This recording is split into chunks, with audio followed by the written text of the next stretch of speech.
నిరుపేదలకు ప్రభుత్వం ఇందిరమ్మ ఇండ్లు మంజూరు చేస్తూ వారి సొంతింటి కల నెరవేరుస్తుందని ఆత్మ కమిటీ చైర్మన్ గిమ్మ సంతోషరావు అన్నారు.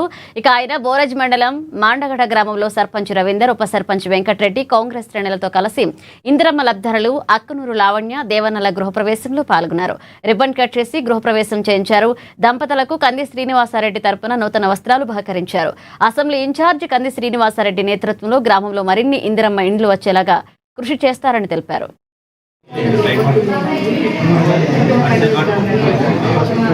బోరజ్ మండలం మాండగాడ గ్రామంలో ఈరోజు ఇందిరమ్మ గృహప్రవేశానికి రావడం జరిగింది. మరి కంది శ్రీనివాసరెడ్డి గారి నాయకత్వంలో తప్పకుండా ఈ నియోజకవర్గంలో 14 గృహాలు మంజూరు గతంలో అవ్వడం జరిగింది. ఇప్పుడు భవిష్యత్తులో సోదరులు కంది శ్రీనివాసరెడ్డి గారి నాయకత్వంలో తప్పకుండా మాండగాడ గ్రామం ఆనాడు ఎమ్మెల్యే ఎన్నికల్లో కూడా అండగా నిలిచినటువంటి గ్రామం, మళ్ళీ సర్పంచ్గా కాంగ్రెస్ పార్టీ మద్దతుదారులుగా గెలిపించినటువంటి గ్రామం.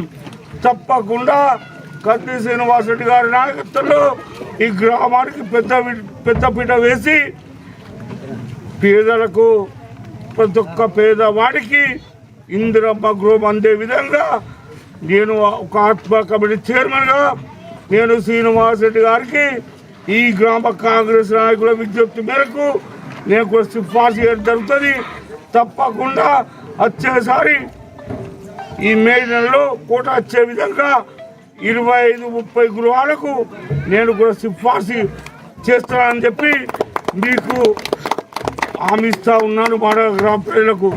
అదేవిధంగా ఈ నియోజకవర్గంలో కంది శ్రీనివాసరెడ్డి గారి నాయకత్వం తప్ప ఇంకో నాయకత్వం ఇన్ఛార్జిగా ఆయన చేస్తున్నటువంటి సేవలు మనందరూ తెలుసు కాబట్టి ఆయన నాయకత్వంలోనే మేమంతా కలిసికట్టుగా పనిచేస్తున్నాం తప్ప ఇంకోటి కలన విషయాన్ని కూడా ఈ సందర్భంగా తెలియజేస్తా ఉన్నాం.